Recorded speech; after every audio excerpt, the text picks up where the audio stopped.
Well, what interests me about this show, when developing the show, Denyce Lawton, which is one of my best friends, is someone that I talk to about the show a lot. And this business of Hollywood really isn't easy. And I think a lot of times you get an idea of what you think Hollywood is from produced shows, but it really doesn't tell the real-life struggle of people like Denyce Lawton and myself and Kelly Marie Dunn and Nikki Chu.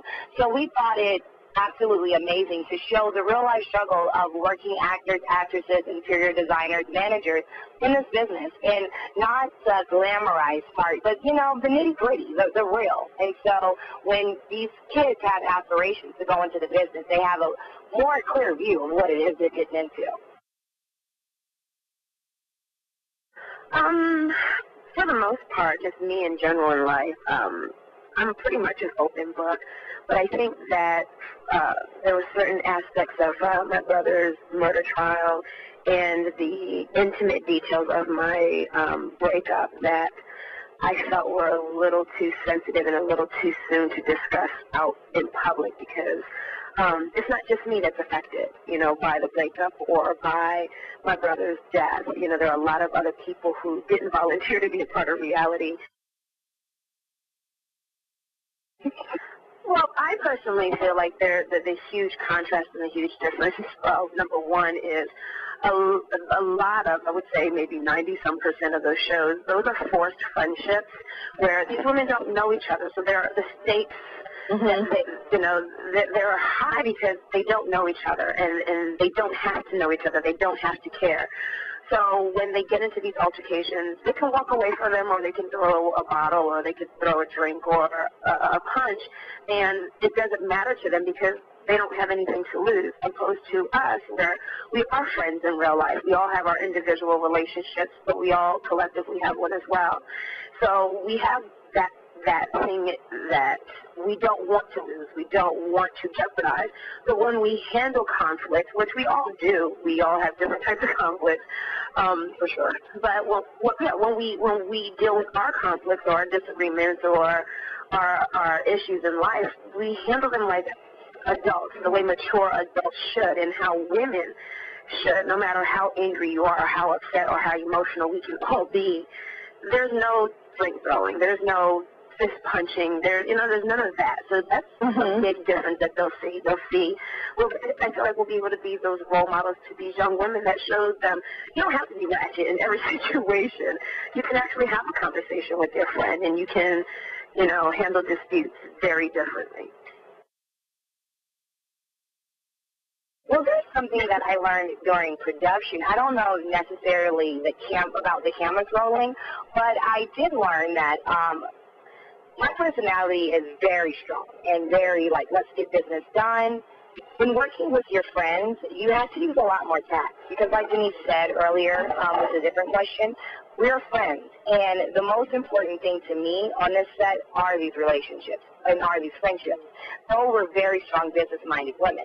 So to have to split down the middle, the business side on one part and then the friendship on another, definitely was a great deal of work, but it gave me a large level of respect for my girlfriends. Because after having worked with them and disagreeing a lot and not, you know, always getting along, finding a way to come back to ground and to one and to maintain our friendships the way we have through this and even develop stronger friendships have been absolutely amazing to me.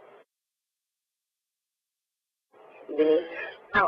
I would say how honest we are with ourselves, with the audience, with each other, and that we're human. I think people have a tendency to think not just people in Hollywood or, you know, people of a certain status in their careers, but women, period, and beautiful women. First, the misconception that beautiful women can't all be friends and get along, one. Two, the misconception that where our lives are perfect, you know. I mean, I had a close friend that knew what I had gone through in the past year and a half actually asked me one day, like, how are you? And I'm like, you know, things are cool. And he was like, well, how could things not be cool? You're beautiful, you're successful, you have a nice house, you have a nice car. I'm like, that doesn't mean I'm not stressed out. It doesn't mean I don't have issues. And I think that that's what would actually surprise a lot of the audiences, that we have real life issues, because we might have a little bit more of a glamorous lifestyle in what we drive or the people we interact with or how we dress. Doesn't mean we don't have everyday problems like everyone else. Because you see someone on television, it doesn't mean that all their dreams have come true. It doesn't mean that they're rich, or, you know what I mean? And so the misconceived notions of what an actor is and who an actor is, I think a lot of those are kind of revealed on this show. How hard we actually work and audition. You know, how many no's you're told before we actually get a job. You know what I mean? And I think the struggle of the business and how real it really is something that Denyce's life and my life is definitely shown on the show. Eva did a film many, many, many years ago with my ex-fiance, and I happened to later on be on a show co-starring with her former fiance. But even before she had started dating Lance, I saw Eva out a lot. You know, every event that my ex Wesley and I went to, Eva was there. And because they had that history of working together, they were cordial. And every time I met Eva, she acted like she didn't know me, and I started getting offended. So it was just, I think it was Fashion Week. I had just finished watching her walk. I was such a fan. And so she finally comes up again, and she didn't snub me, but she kind of was just like, all right, nice to meet you again. And I'm like, well, what's going on? So something just snapped, and I was like, look, kid, this is the last time you're going to act like you don't know me. And she was like, I'm sorry, have we met? And so so Wesley had to let her know, like, do you see us out all the time? She's like, okay, first of all, you look different every time I see you. And she said, let's keep it real. When I met him, he was single and he was doing his thing, and every time I turned around, he had a different chick on his arm. So I just thought you were a different chick. Yeah, and now we've been friends forever. But that is literally how we met, through exes.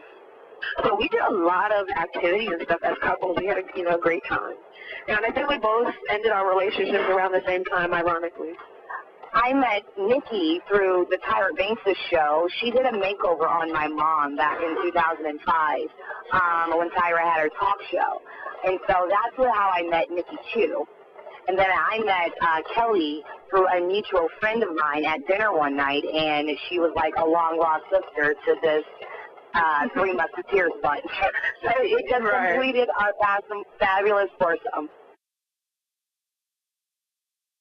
And I always say that as big as the sky is and how many stars can fit in the sky, that's how many stars can fit on this earth. So I don't think that there is a limited amount of space for an entertainer, for a singer, for a dancer, for a model, for an actor. We've been one of my best friends. We're both actresses. We both work all the time, and we never have to deal with competition from that level. What's designed from her, that God made for her, was written for her before she was here. So my job as a friend is to merely support her in her endeavors. And what's meant for me is made for me. And I don't think that there is a need to compete against each other, because there's enough room for all of us to shine. Yeah, I'm just going to say yes. You will see. We cannot give any spoilers, but yes, you will, and it's going to be great. And be like, oh, well, tune in this week because so-and-so's on the show. We wanted it to be really authentic, and because, yes, we know a lot of people, but that's not what our everyday life consists of, is running into Tom Cruise or Rihanna. So, well, but there's a yes and the no, because Denyce, as an actress, her friends and mentors in the business are people that are famous. And so maybe we'll look at them like, oh, they're just our friends. Denyce, you get, you know, you have very famous friends that you just coffee with that give you amazing advice. And then like Nikki Chu, being an interior designer and doing what she does, she interacts with celebrity clients every single day. And so we look at them as regular people, but they're definitely known faces in the business. And same thing with Kelly Marie Dunn. Being a manager of amazing musician and talent, you get to see Grammy Award-winning artists in the studio with Kelly and prepping for photo shoots. So you do, but it's still more, like Denyce said, with business in mind. I think for me and for Denyce, you'll see on this show, we are focused on our acting career. There are other things that I want to do in life, but in due time. Right now, I am really focused on making this mark as an actress and really setting those goals and attaining those goals that I've made for myself and where it is I want to be in my acting career. And then once I touch that, then I could go to the next step of my plan book. But that's where I am right now, and I know that's where Denyce is. It's all about our acting career. Yeah.